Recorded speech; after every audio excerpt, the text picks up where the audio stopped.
In today's video, I am going to teach you how to disable pop-ups in Google Chrome.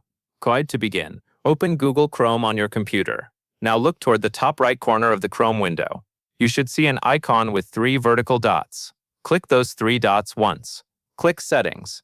Once you are in Settings, take a moment to look at the layout. On the left side of the page, there is a sidebar with different categories. These categories help organize Chrome settings so you do not have to search through everything at once. In the left sidebar, click Privacy and Security. After opening Privacy and Security, look through the options in the main area of the page. You are looking for Site Settings. Click Site Settings to continue.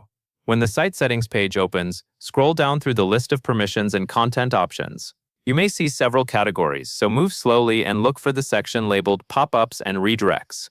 Once you find it, click Pop-ups and Redirects. On the Pop-ups and Redirects page, look for the section labeled Default Behavior. There may be different options available, but the one you want is the option that prevents sites from sending pop-ups or using redirects. Select Do Not Allow Sites to Send Pop-ups or Use Redirects. After selecting this option, Chrome will apply the setting automatically. And that is all there is to it.